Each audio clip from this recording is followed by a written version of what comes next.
আগামী এপ্রিল মাসের মধ্যে ত্রিপুরায় পুরোদমে শুরু হতে চলেছে বৈদ্যুতিক ট্রেন চলাচল। এর জন্য ইতিমধ্যেই সব ধরনের প্রস্তুতি সেরে ফেলেছে উত্তর পূর্ব রেলওয়ে। বদরপুর থেকে আগরতলা স্টেশন পর্যন্ত রেল লাইনের বিদ্যুতায়ন সম্পূর্ণ হয়েছে।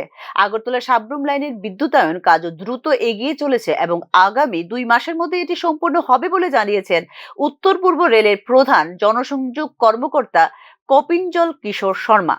এদিকে বুধবার রাতে বদরপুর থেকে ধর্মনগরে আসে বিদ্যুৎ চালিত লোকো ট্রেন।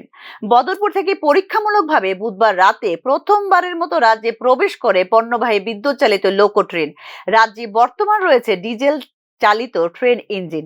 উল্লেখ করা যেতে পারে, ধর্মনগর থেকে সাব্রুম পর্যন্ত রেল লাইনের বিদ্যুতায়নের কাজ শুরু হয়েছিল 2022 সালে।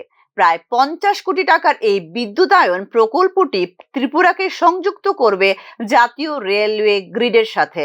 রাজ্যে বিদ্যুৎ ট্রেন চালু করার ক্ষেত্রে 3টি ট্র্যাকশন পাওয়ার সাবস্টেশন নির্মাণের কাজ শুরু হয়েছিল 2022 সালে। ঊনকোটি জেলার কুমারঘাট, খোয়াই জেলার তেলিয়ামুড়া এবং গুমতি জেলার উদয়পুরে প্রস্তাবিত ট্র্যাকশন পাওয়ার সাবস্টেশন নির্মাণের প্রায় 90% কাজ শেষ হয়ে গিয়েছে ইতিমধ্যেই। কুমারঘাট সাবস্টেশন নির্মাণের কাজ সম্পূর্ণ হয়েছিল 2024 সালের মার্চ মাসে।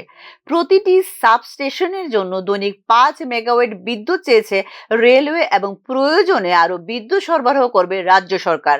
সাব্রুম পর্যন্ত বিদ্যুৎ চালিত ট্রেন পৌঁছে দিতে বিদ্যুতায়নের কাজ শেষ হয়ে যাবে আগামী মাস দুয়েকের মধ্যেই।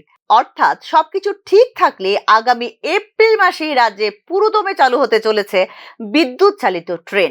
Bureau report, news now.